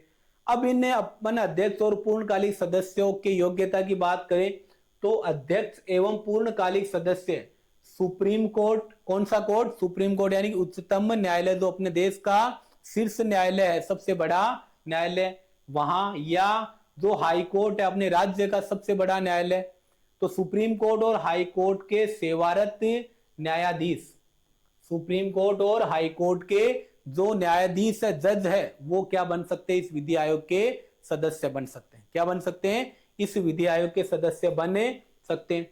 इसके अलावा इसमें कुछ अंशकालिक सदस्य भी होते हैं, इसके अलावा इसमें कुछ अंशकालिक सदस्य भी होते हैं। उनकी अधिकतम संख्या कितनी होगी, 5 होगी, उनकी अधिकतम संख्या कितनी हो जाएगी, 5 हो जाएगी। उसके अलावा इसमें पदेन सदस्य भी होते हैं, कितने होते, पदेन सदस्य। पदेन सदस्य मीन्स यानी ऐसा सदस्य जो पहले किसी निकाय में किसी समिति का सदस्य है, कहीं ना कहीं वो कार्यरत है, लेकिन फिर भी उसको इस विधि आयोग में स्थान दिया जाता है, ऐसा सदस्य क्या कहलाएगा, पदेन सदस्य। क्या कहलाएगा, पदेन सदस्य। तो ये क्या होता है, सचिव होता है, और वो सचिव कौन सा होता है, कानूनी कार्य विभाग का। कौन से विभाग का होता है, कानूनी कार्य विभाग का जो सचिव होता है वो इसका क्या हो जाएगा, पदेन सदस्य। कौन सा हो जाएगा। तो 22वें विधि आयोग का कार्यकाल हो गया। संरचना की बात करें तो 1 + 4, 1 अध्यक्ष और 4 पूर्णकालिक सदस्य सचिव सहित। योग्यता क्या हो जाएगी, अध्यक्ष और पूर्णकालिक सदस्यों की सुप्रीम कोर्ट या हाई कोर्ट के जो न्यायाधीश है, सेवारत न्यायाधीश, वो इसके सदस्य बन सकते हैं। अंशकालिक सदस्य कितने हो जाएंगे, 5। पदेन सदस्य कौन होगा, सचिव। कहाँ का, कानूनी कार्य विभाग का। कहाँ का हो जाएगा, कानूनी कार्य विभाग का हो जाएगा। अगली स्लाइड में अपन बात करते हैं कि तो ये विधि आयोग की हो गई। उसके बाद अपन बात करते हैं श्री कृष्ण गमन पथ की। श्री कृष्ण यानी जो अपने भगवान कृष्ण है, उनके जाने का जो पथ है, उनके जाने का जो पथ है, जो रूट है, उनका जो रास्ता है, उसका जो निर्माण करने की बात चल रही है, उसे क्या नाम दिया गया, श्री कृष्ण गमन पथ। क्या नाम दिया गया, श्री कृष्ण। किससे संबंधित है ये, भगवान श्री कृष्ण से संबंधित है। कौन कौन से राज्य इसमें शामिल हो रहे हैं, कौन कौन से राज्य मिलकर निर्माण करेंगे, तो एक तो है हमारा राजस्थान राज्य। कौन सा राज्य है, राजस्थान। दूसरा राज्य कौन सा, मध्य प्रदेश राज्य। यानी कि राजस्थान गवर्नमेंट और मध्य प्रदेश गवर्नमेंट, ये दोनों मिलकर आपस में कृष्ण गमन पथ का निर्माण करेंगे। किसका निर्माण करेंगे, कृष्ण गमन पथ का। अब ये निर्माण कहां से कहां तक होगा, ये निर्माण होगा भगवान श्री कृष्ण की जन्मभूमि। जन्म कहां हुआ था, मथुरा में हुआ था। कि जन्म से लेके उन्होंने कहां तक शिक्षा एजुकेशन प्राप्त करी थी, वहां तक एक गमन पथ का, एक रूट का निर्माण किया जाएगा। तो कृष्ण की जन्म स्थली क्या हो जाएगी, मथुरा हो जाएगी। और उनके शिक्षा ग्रहण करने का स्थान, उन्होंने शिक्षा कहां ग्रहण करी थी, उज्जैन में ग्रहण करी थी। उज्जैन में किस आश्रम में ग्रहण करी थी, संदीपनी आश्रम में। कौन से आश्रम में ग्रहण करी थी, संदीपनी आश्रम में। तो मथुरा से लेके उज्जैन के मध्य, किसके मध्य, मथुरा से लेके उज्जैन के मध्य इस श्री कृष्ण गमन पथ का निर्माण किया जाएगा। अब इसमें देखो, ये यहां क्या हो गया, मथुरा हो गया। मथुरा में तो इनका क्या हुआ, जन्म हुआ। मथुरा में क्या हुआ इनका, उज्जैन में क्या हुआ, इन्होंने शिक्षा प्राप्त करी। उज्जैन में क्या हुआ, शिक्षा प्राप्त करी। अब मथुरा से लेके उज्जैन के मध्य कौन कौन से स्थान आ गए, एक तो भरतपुर आ गया, एक कोटा आ गया और एक झालावाड़ आ गया। यानी कि मथुरा और उज्जैन के बीच में जो भी स्थल आए थे, जो जहां से भगवान श्री कृष्ण की यात्रा हुई थी, उन्हें भी धार्मिक केंद्र के रूप में, कौन से केंद्र के रूप में, उनको धार्मिक केंद्र के रूप में स्थापित किया जाएगा। कौन से केंद्र के रूप में स्थापित किया जाएगा, धार्मिक केंद्र के रूप में स्थापित किया जाएगा। तो ये गमन पथ शुरू कहां से होगा, मथुरा से शुरू होगा, भरतपुर, कोटा, झालावाड़ और कहां तक जाएगा, उज्जैन में जाके समाप्त हो जाएगा। तो ये जो दोनों स्थान है, ये इनको निर्माण जो करेगी सरकार, वो कौन सी करेगी, राजस्थान और मध्य प्रदेश की सरकार करेगी। तो आपस में इनको एक धार्मिक सर्किट के द्वारा जोड़ा जाएगा। तो ये क्या हो गया, कृष्ण गमन पथ मध्य प्रदेश और राजस्थान सरकार करेगी, मथुरा से लेके उज्जैन संदीपनी आश्रम तक करेगी, धार्मिक सर्किटों का निर्माण किया। अब यहाँ क्या, बीच में जितने भी जो धार्मिक स्थल है उनका सौंदर्यकरण का कार्य भी किया जाएगा। आगे अपन बात करते हैं, पहला पर्यावरण सकल उत्पाद, किसकी बात करेंगे, पहला पर्यावरण उत्पाद यानी प्राकृतिक उत्पाद। कौन सा उत्पाद, यानी कि ये किससे जुड़ा हुआ है, प्रकृति से, एनवायरमेंट से जुड़ा हुआ है। इसकी अपन बात करते हैं कि प्राकृतिक संसाधनों का मौद्रिक मूल्य देख के, यानी मुद्रा पैसे देख के क्या करेंगे, आंकलन करेंगे। प्राकृतिक संसाधनों का आंकलन करने का कार्य मौद्रिक मूल्य देख के किया जाएगा। ये कार्य किसके अंदर होता है, सकल पर्यावरण उत्पाद में। किसमें होता है, जीईपी के अंदर होता है। ऐसा उत्पाद करने वाला, लॉन्च करने वाला जो राज्य है, वो पहला राज्य कौन हो जाएगा, उत्तराखंड। पहला राज्य कौन सा हो जाएगा, उत्तराखंड हो जाएगा, जिसने सकल पर्यावरण उत्पाद, ग्रोस एनवायरमेंट प्रोडक्ट लॉन्च किया है, वो राज्य कौन सा हो जाएगा, उत्तराखंड हो जाएगा। तो ये भी आपको एक छोटे फैक्ट के रूप में याद रखना है। आगे अपन बात करते हैं हिमटेक 2024 की। किसकी बात करेंगे, हिमटेक। हिम यानी बर्फ, हिम यानी बर्फ। अब बर्फ कहाँ जमती है भारत में, बर्फ जमती है जो कश्मीर है, भारत का जो उत्तरी इलाका है, जम्मू और कश्मीर है, वहां के बर्फीले जो इलाके, उत्तरी सीमा, उसकी बात हो रही है। और tech means technology, tech means यानी कि जो बर्फीले, जो उत्तरी भारत के जम्मू और कश्मीर वाला जो इलाका है बर्फीला, उसको टेक्नोलॉजी से विकसित करना है। किससे विकसित करना है, टेक्नोलॉजी, प्रौद्योगिकी से विकसित करने के लिए हिमटेक 2024 का आयोजन किया गया। किसका आयोजन किया गया, हिमटेक 2024 का। अब ये जो हिमटेक 2024 का आयोजन हुआ 20 से 21 सितंबर, कब से कब तक हुआ, 20 से 21 सितंबर, 2 दिन हुआ। और ये कहां हुआ, लेह लद्दाख में हुआ। कहां पर हुआ, लेह में हुआ। कहां पे हुआ, हिमटेक 2024 का जो आयोजन स्थल है वो कौन सा है, लेह में। अब अपन इसके बात करते हैं आयोजनकर्ता कि किस किस के द्वारा इसका आयोजन किया गया। तो पहली जो इसकी पार्टी हो जाएगी वो कौन हो जाएगी, भारतीय सेना। एक तो कौन शामिल थी इसमें, भारतीय सेना शामिल थी। उसके बाद एक वाणिज्यिक संगठन है फिक्की, वाणिज्यिक संगठन है फिक्की, यानी कि भारतीय वाणिज्य एवं उद्योग महासंघ, फिक्की और भारतीय सेना के द्वारा हिमटेक 2024 का आयोजन किया गया। उद्देश्य क्या हो जाएगा, उत्तरी सीमाओं पर परिचालन आवश्यकताओं को पूरा करने के लिए प्रौद्योगिकी यानी टेक्नोलॉजी और प्रणाली के विकास पर ध्यान केंद्रित करना है। यानी कि उत्तरी जो बर्फीला इलाका है वहां उच्च क्वालिटी की प्रौद्योगिकी, प्रणाली, टेक्नोलॉजी विकसित करने का कार्य करने के उद्देश्य से हिमटेक 2024 का आयोजन किया गया। आगे अपन बात करेंगे हिमड्रोन ए थॉन 2024। अब देखो, जो हिमटेक 2024 जब चल रहा था उसके अंदर ही हिमड्रोन ए थॉन 2024 का भी क्या हुआ, आयोजन हुआ। हिमटेक 2024 के दौरान ही बहुत अधिक ऊंचाई वाले सैन्य अभियानों के लिए स्वदेशी ड्रोन यानी जो आजकल चल रहे ना शादी कार्यक्रम वगैरह में जिसको यूज किया जाता है फोटोग्राफी वीडियोग्राफी के लिए, जो ये देखो आप तस्वीर में देख सकते हो कि जो हवाई कैमरे हैं, कौन से कैमरे, हवाई कैमरे, इन ड्रोन को प्रौद्योगिकी को एकत्रित करने के लिए किया, यानी जो ऊंचाई वाले जो इलाके हैं, पहाड़ी वाले इलाके हैं, वहां पर सैन्य जो अभियान है उसको ड्रोन के द्वारा, और वो ड्रोन भी कैसे होंगे, स्वदेशी ड्रोन यानी मेड इन इंडिया पहल के द्वारा निर्मित होंगे। ऐसे ड्रोनों के द्वारा जो टेक्नोलॉजी है उसको विकसित किया जाएगा, उनकी निगरानी की जाएगी। और इस कार्यक्रम में लगभग 25 से भी ज्यादा, किससे ज्यादा, 25 से भी ज्यादा जो ड्रोन निर्माण वाली जो कंपनी है उन्होंने भी हिस्सा लिया था।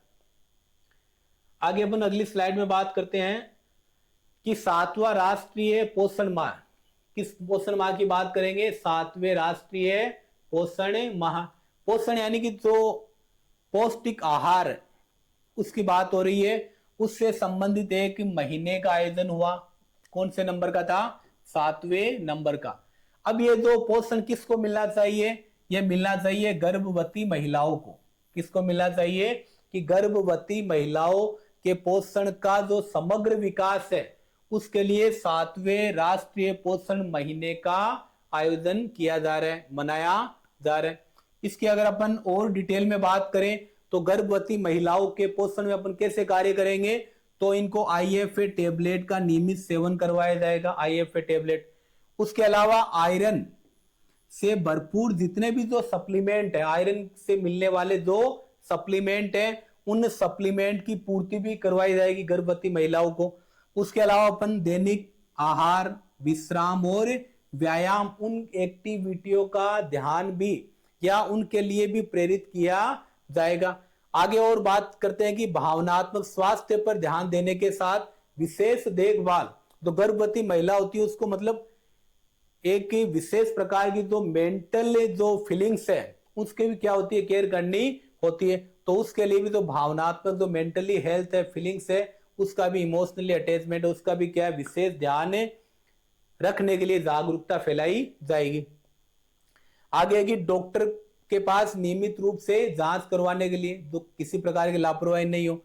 नियमित कैल्शियम और विटामिन डी का भी सेवन इस माह में एक क्या है, प्रमुख हिस्सा है कि जो गर्भवती महिला उनको कैल्शियम की, विटामिन डी की जो टेबलेट्स वगैरह वो समय पे मिल रही है नहीं मिल रही, उसके बारे में जागरूकता फैलाई जाएगी। अब अपन बात करते हैं 7वें राष्ट्रीय माह की अवधि क्या है। अवधि मतलब इसका मतलब इसकी शुरुआत, इसका प्रारंभ कहां से कहां तक अवधि, तो ये है सितंबर महीना। कौन सा महीना, सितंबर 2024 में मनाया गया, इसका आयोजन किया था। अब ये जो राष्ट्रीय पोषण माह इसका प्रारंभ कब हुआ, प्रारंभ हुआ 2017 में। किस कब हुआ, 2017 में हुआ। किसका हुआ, राष्ट्रीय पोषण माह का। अब अपन इसके क्रियान्वयन मंत्रालय की बात करें, किसकी बात करें, क्रियान्वयन। तो ये जो राष्ट्रीय पोषण महीना ये किसके लिए मनाया जा रहा है, गर्भवती महिलाओं के लिए। किसके लिए मनाया जा रहा है, गर्भवती महिला और उनके जो बच्चे उसके लिए मनाया जा रहा है। तो विकास इसका तो क्रियान्वयन क्या हो जाएगा, महिला एवं बाल विकास विभाग। कौन सा विभाग हो जाएगा, महिला एवं बाल विकास विभाग। इसके द्वारा ये मनाया जा रहा है, क्रियान्वयन किया जा रहा है। आगे अपन बात करेंगे 8वें भारत जल सप्ताह की। किसकी बात करेंगे, 8वें भारत जल सप्ताह की। मतलब अधिक से अधिक सभी लोगों को पानी की, जल की उपलब्धता सुनिश्चित करवाने के लिए भारत जल सप्ताह का आयोजन किया जा रहा है। किसका आयोजन किया जा रहा है, भारत जल सप्ताह का। किस नंबर का है ये, 8वें नंबर का है। कौन से नंबर का है ये, 8वें नंबर का है। इसका आयोजन कब हुआ, इसका आयोजन हुआ 17 से 20 सितंबर के मध्य।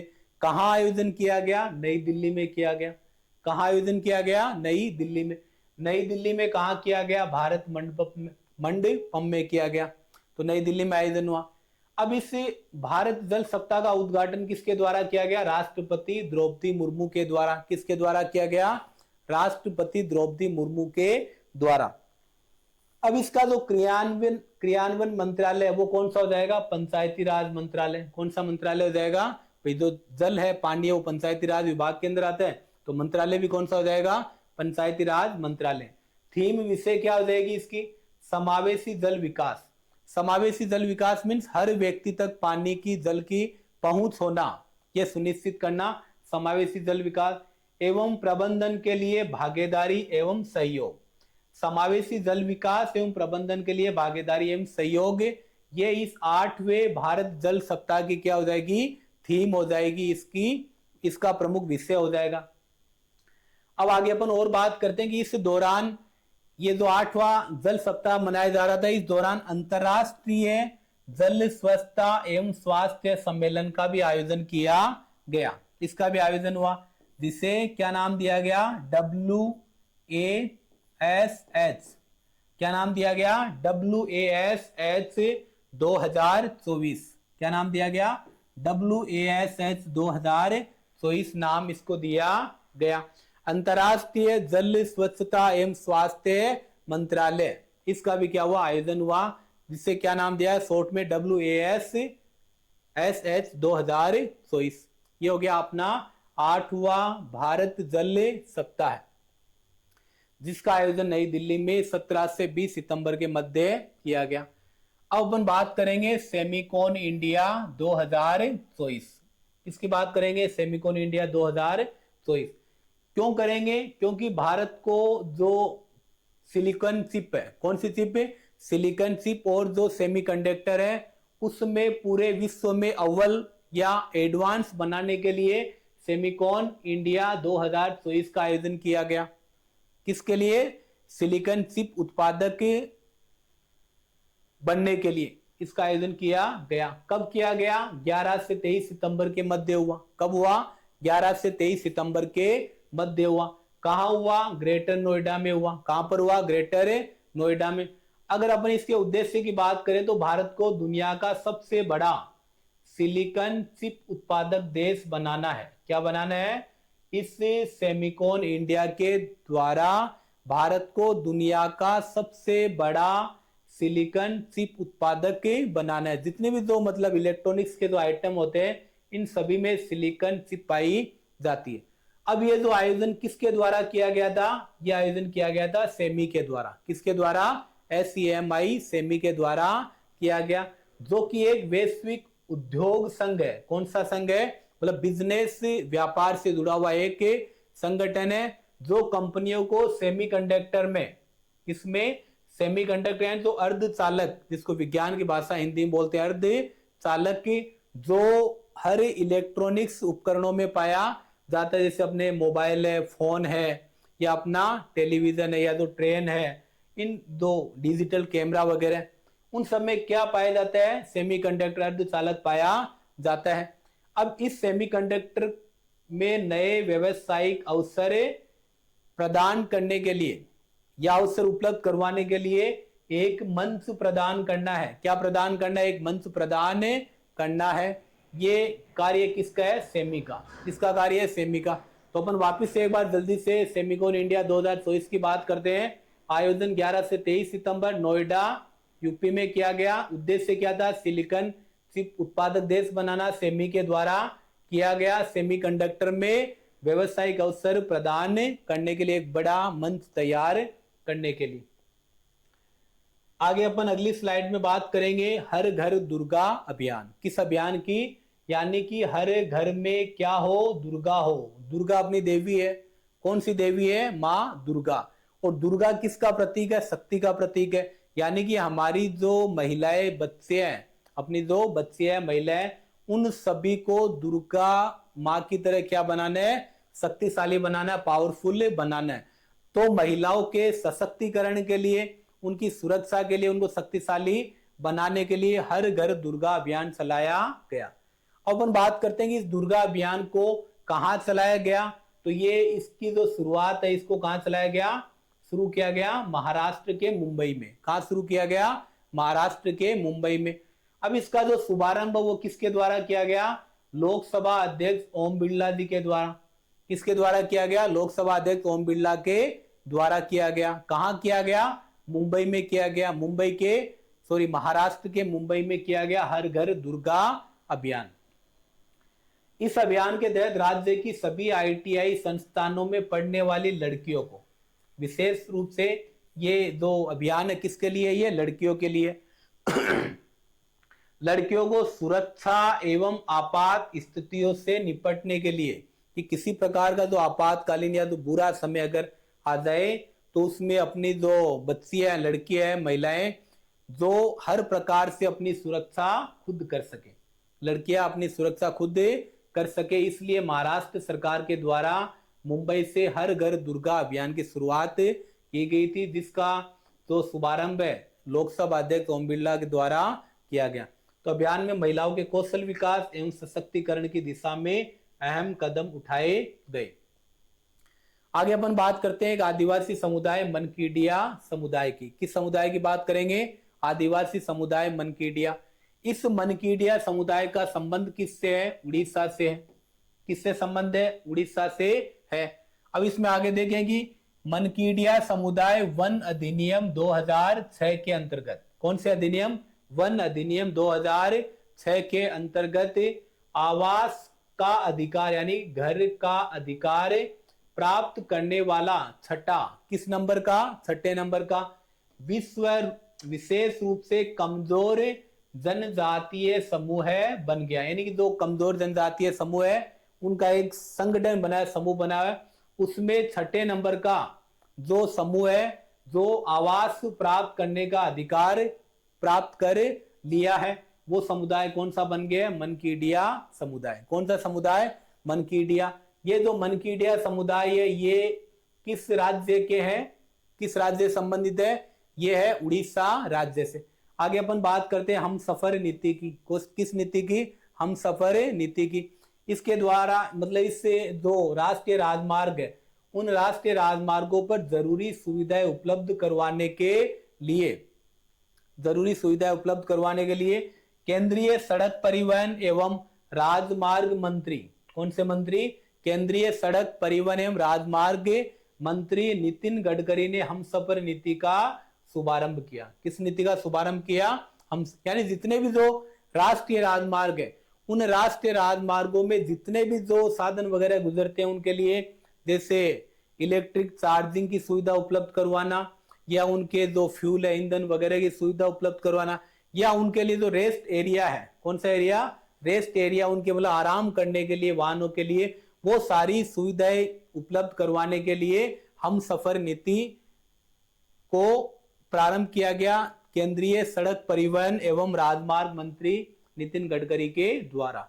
यानी कि राजमार्ग के ऊपर किसी प्रकार की कोई भी समस्या नहीं हो, सारी सुविधाएं उनको राजमार्ग के ऊपर उपलब्ध हो जाएगी, इसलिए हम सफर नीति का शुभारंभ किया गया नितिन गडकरी के द्वारा।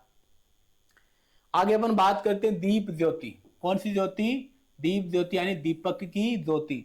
अपने जो प्रधानमंत्री है नरेंद्र मोदी, उनके घर में अभी एक बछड़े का जन्म हुआ है। किसका जन्म हुआ है? एक बछड़े का जन्म हुआ है। उस बछड़े का नाम प्रधानमंत्री जी के द्वारा दीप ज्योति रखा गया है। कई बार ऐसे छोटे प्रश्न भी पूछ लेते हैं कि दीप ज्योति क्या है? दीप ज्योति क्या है? तो दीप ज्योति क्या है? बछड़ा है। दीप ज्योति क्या है? बछड़ा है। किसका बछड़ा है? यह है प्रधानमंत्री नरेंद्र मोदी जी का बछड़ा है। आगे अपन बात करते हैं कि महाराष्ट्र के नासिक में, नासिक कहां पर है? महाराष्ट्र में विश्वविद्यालय में आदिवासी समुदाय के छात्रों के लिए 80%, कितने प्रतिशत? 80% आरक्षण का प्रावधान किया गया है। कितने प्रतिशत? 80। तो ये एकमात्र ऐसा विश्वविद्यालय नासिक विश्वविद्यालय जहां आदिवासी समुदाय के लिए 80% आरक्षण का प्रावधान किया गया है, और बाकी जो कम्युनिटी है, बाकी जो जाति है वो लगभग 20% के अंदर सीमित रहेगी। आगे अपन बात करेंगे कैमूर वन्य जीव अभ्यारण्य की। कौन से जीव अभ्यारण्य की? कैमूर वन्य जीव अभ्यारण्य की बात करते हैं कि केंद्र सरकार ने कैमूर वन्य जीव अभ्यारण्य को बिहार के दूसरे, कौन से? बिहार के दूसरे किस अभ्यारण्य के रूप में? बाघ अभ्यारण्य के रूप में विकसित करने को मंजूरी प्रदान करी है। किस सरकार ने प्रदान करी है? केंद्र सरकार ने। किस वन्य जीव अभ्यारण्य को? कैमूर वन्य जीव अभ्यारण्य को। किसके लिए प्रदान करी है? बाघ अभ्यारण्य के लिए। किस अभ्यारण्य के लिए? बाघ अभ्यारण्य के लिए। अब ये कैमूर वन्य जीव अभ्यारण्य ये कहां पर स्थित है? ये स्थित है बिहार में। कहां पर स्थित है? ये बिहार में स्थित है। कौन सा अभ्यारण्य? कैमूर वन्य जीव अभ्यारण्य। तो बिहार के कैमूर जिले में स्थित है। कौन से जिले में?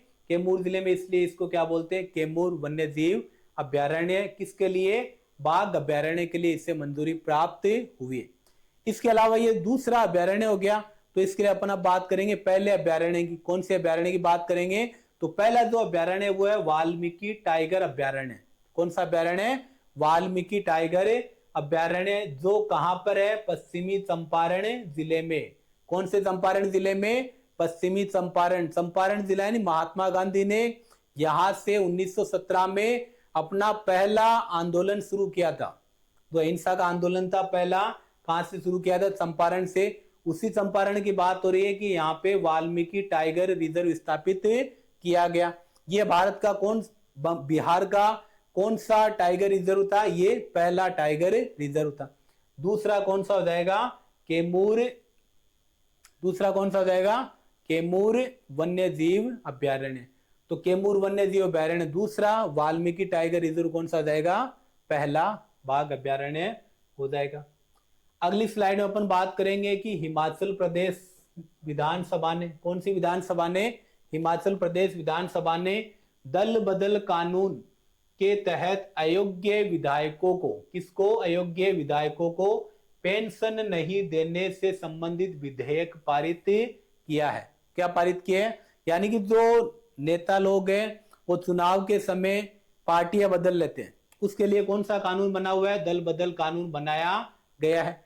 तो ऐसा क्या है? नियम में तो नहीं है, लेकिन फिर भी ये बदल लेते हैं। तो अगर इस प्रकार से दल बदल कानून का कोई उल्लंघन करेगा तो उसे अयोग्य घोषित किया जाएगा। क्या घोषित किया जाएगा? अयोग्य।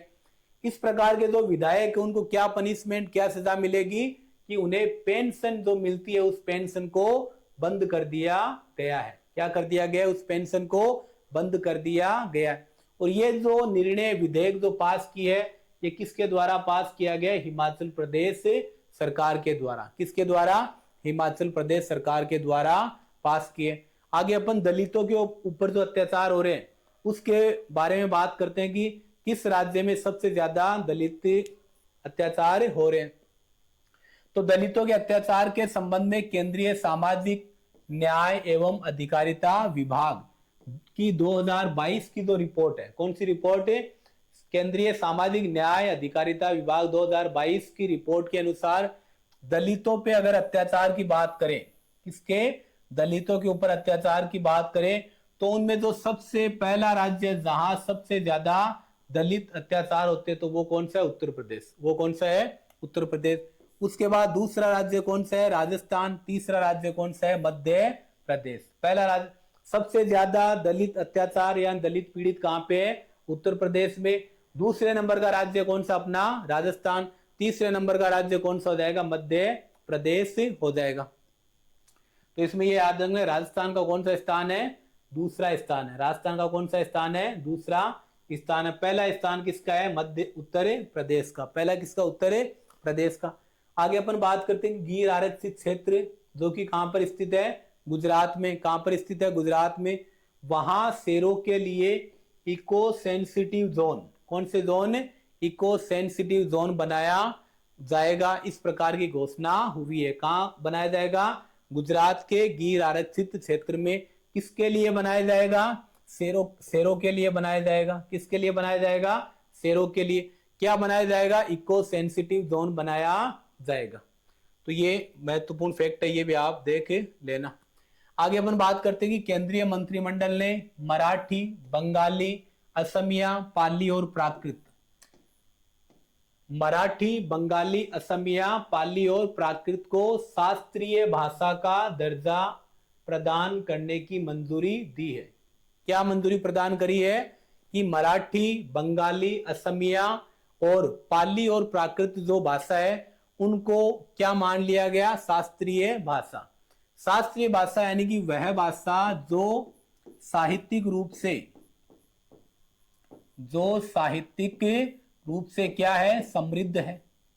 यानी उनका साहित्य, जो प्राचीन साहित्य, वो काफी ज्यादा समृद्ध है। ऐसी भाषाओं को क्या माना जाता है? साहित्यिक भाषा माना, शास्त्रीय भाषा माना जाता है। अब उनमें मराठी, बंगाली, असमिया, पाली और प्राकृत को शामिल कर लिया गया।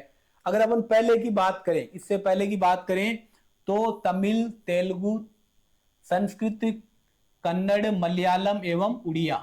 तमिल, संस्कृत, तेलुगु, कन्नड़, मलयालम और उड़िया, इन भाषाओं को भी कौन सा दर्जा प्राप्त है? शास्त्रीय दर्जा प्राप्त है।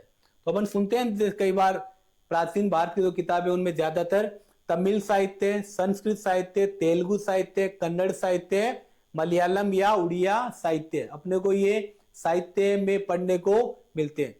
अब ये इनको शास्त्रीय दर्जा इसलिए प्राप्त हुआ कि इन सभी भाषाओं का जो साहित्य है वो काफी ज्यादा क्या है? समृद्ध है, इसलिए इनको दर्जा प्राप्त है। मराठी, बंगाली, असमिया, पाली और जो प्राकृत लैंग्वेज है उनको भी शास्त्रीय भाषा का दर्जा प्रदान कर दिया गया है। अगली स्लाइड में अपन बात करते हैं जो हाल ही में जो प्रमुख जो पुस्तकें हैं जो चर्चा का बिंदु रही है, केंद्र में रही है, उनकी बात करते हैं। सबसे पहले अपन बात करेंगे 5 decades in politics. 5 decades in politics यानी कि पॉलिटिक्स के 5 दशक। कौन से दशक है? पॉलिटिक्स के 5 दशक। ये जो पुस्तक है ये सुशील कुमार शिंदे की है। किसकी है? इसके राइटर कौन है? सुशील कुमार शिंदे, जो कि पूर्व केंद्रीय गृह मंत्री है। कौन से गृह मंत्री है? पूर्व केंद्रीय गृह मंत्री है। पिछली जो कांग्रेस सरकार थी उसमें 2012 से लेके 2014 तक ये क्या थे? गृह मंत्री के पद पर इन्होंने कार्य किया है। 2012 से लेके 2014 तक सुशील कुमार शिंदे ने। इनकी पुस्तक प्रकाशित हुई है 5 डिकेड्स इन पॉलिटिक्स यानी पॉलिटिक्स के 5 दशक। उसके अलावा एक अन्य जो राइटर है प्रशांति राम, ये सिंगापुर के निवासी है लेकिन भारतीय है, प्रवासी है, सिंगापुर निवासी। इनकी पुस्तक है 9 यार्ड साड़ी। कौन सी पुस्तक है? 9 यार्ड साड़ी। ये किस प्रकार की पुस्तक है? ये एक लघु कहानी है। कौन सी कहानी है? लघु कहानी है। और इसके जो राइटर है वो कौन है? प्रशांति राम। अभी ये विशेष अपने को क्यों याद रखना है? पुस्तक तो सिंगापुर की है लेकिन ये इसलिए याद रखना है कि ये भारत के अप्रवासी नागरिक है, भारत के मूल निवासी है, जिन्होंने सिंगापुर में वहां का शीर्ष पुरस्कार सिंगापुर साहित्य पुरस्कार प्राप्त किया है। कौन सा पुरस्कार प्राप्त किया है? सिंगापुर साहित्य पुरस्कार प्राप्त किया है। तो ये प्रमुख किताबें हो जाएगी 5 डिकेड्स इन पॉलिटिक्स, पॉलिटिक्स के 5 दशक। सुशील कुमार शिंदे की पुस्तक 9 यार्ड साड़ी, जो लघु कथा कहानी है, प्रशांति राम के द्वारा लिखी गई है। सिंगापुर साहित्य पुरस्कार इनको अभी प्राप्त हुआ है। अगली स्लाइड में अपन बात करते हैं सीताराम येचुरी की। किन की बात करेंगे? सीताराम येचुरी की, जिनका हाल ही में सितंबर महीने में निधन हो गया।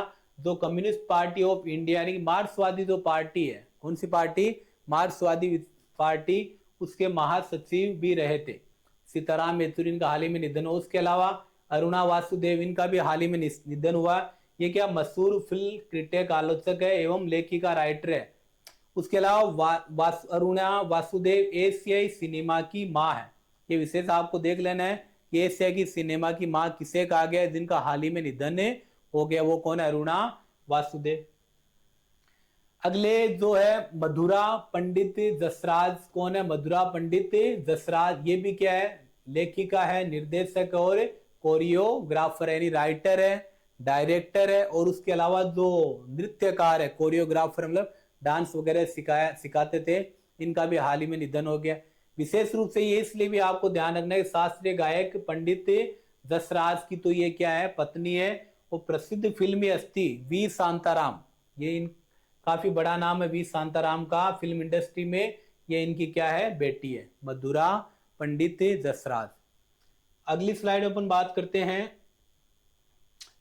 कुछ महत्वपूर्ण प्रश्न, मतलब इनके अलावा कुछ छोटे छोटे जो प्रश्न आपके लिए बन गए थे, मतलब इनको ज्यादा बड़ा एक्सप्लेन करने की आवश्यकता नहीं थी, तो इनको मैंने बिंदुवार इनको नोट कर लिए। आदिवासी समुदायों के छात्रों के लिए 80% आरक्षण वाला जनजातीय विश्वविद्यालय कहाँ पे स्थित है? महाराष्ट्र में स्थित है। महाराष्ट्र के किस स्थान पर स्थित है? नासिक में स्थित है। अब देखो, नासिक विश्वविद्यालय के द्वारा किन को आरक्षण रिजर्वेशन दिया गया? आदिवासी समुदाय के लोग छात्रों को दिया गया। कितना दिया गया? 80% दिया गया। अब आपको ये परसेंट भी याद रखने, आजकल ये 50, 60, 70, 80 ऐसे दे दिया तो पूछ लिया कि मीन में कितना परसेंट है, तो कितना परसेंट आरक्षण मिल रहा है इनको? 80% आरक्षण मिला है। किन को मिला है? केवल आदिवासी समुदाय के छात्रों को। कहाँ के विश्वविद्यालय? नासिक विश्वविद्यालय, जो कि कहाँ पे स्थित है? महाराष्ट्र में स्थित है। उसके अलावा डेंगू जो एक बीमारी है, उस बीमारी को क्या घोषित कर दिया? महामारी। कहाँ की सरकार के द्वारा घोषित कर दिया गया? कर्नाटक सरकार के द्वारा। कहाँ की सरकार के द्वारा? कर्नाटक सरकार के द्वारा।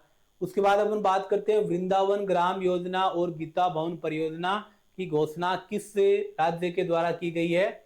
तो वो उसका सही उत्तर हो जाएगा मध्य प्रदेश सरकार। कौन सी सरकार हो जाएगा? मध्य प्रदेश सरकार। प्रधानमंत्री नरेंद्र मोदी ने जल संचय, कौन सा संचय?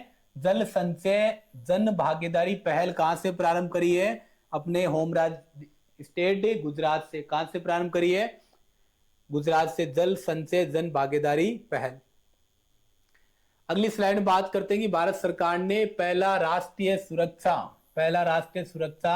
सेमीकंडक्टर संयंत्र, जिसका क्या नाम है? शक्ति। भारत का पहला राष्ट्रीय सुरक्षा सेमीकंडक्टर संयंत्र का क्या नाम है? शक्ति नाम है। स्थापित करने के लिए किस देश के साथ पैक्ट किया, समझौता किया है? तो वो देश कौन सा है? संयुक्त राज्य अमेरिका, यूएसए। कौन सा देश है?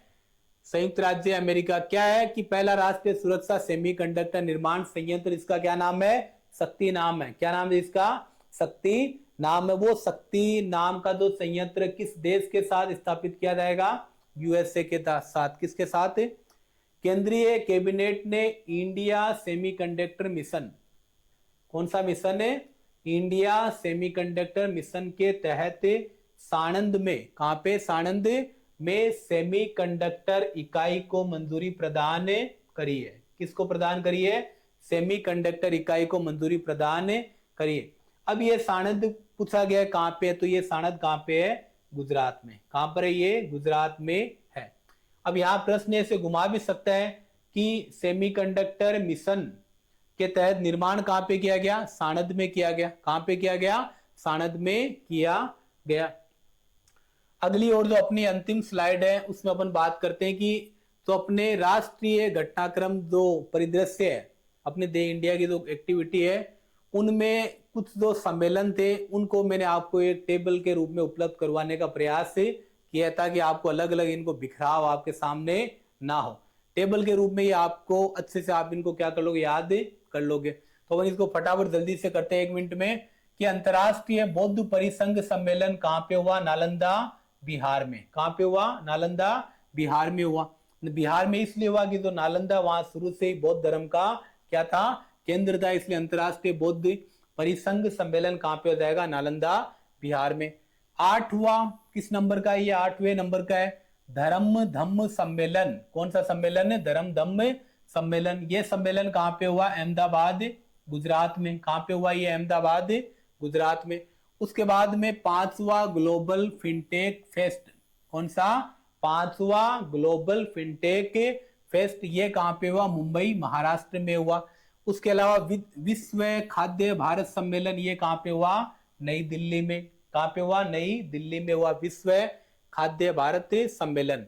उसके बाद अपन बात करते हैं चौथा वैश्विक अक्षय ऊर्जा निवेशक सम्मेलन। ये कहां पे हुआ? गांधीनगर के, गुजरात में। गांधीनगर, गुजरात में हुआ। क्या हुआ? चौथा वैश्विक अक्षय ऊर्जा निवेशक सम्मेलन।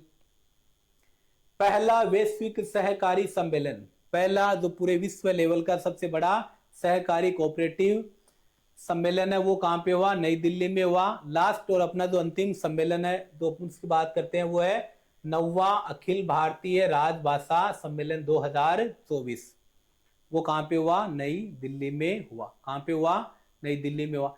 तो इसमें देखो, विश्व खाद्य भारत सम्मेलन नई दिल्ली में, वैश्विक सहकारी सम्मेलन नई दिल्ली में, अखिल भारतीय राजभाषा सम्मेलन, ये 3 सम्मेलन कहां पे हुए? नई दिल्ली में हुआ। तो ये जो कुछ बचे हुए जो सम्मेलन थे उनको अपन क्लास में ले नहीं पाए, उनको आपको मैंने एक टेबल में उपलब्ध करवा दिए। तो ये आज अपनी क्लास की अंतिम स्लाइड थी। तो आपको अगर क्लास बढ़िया लगी हो तो आप अपने कमेंट बॉक्स में, यूट्यूब के अपने कमेंट बॉक्स में अपनी प्रतिक्रिया देनी है। और आपके साथ जो भी तैयारी कर रहे हैं उनके साथ भी आप इस वीडियो को शेयर करना। और आगे करंट अफेयर से संबंधित आगे की क्लासों के लिए आप निरंतर रेगुलर हमारे से जुड़े रहें। आपने हमें वक्त दिया, इसके लिए आपका हार्दिक दिल से, तहे दिल से शुक्रिया अदा करते हैं।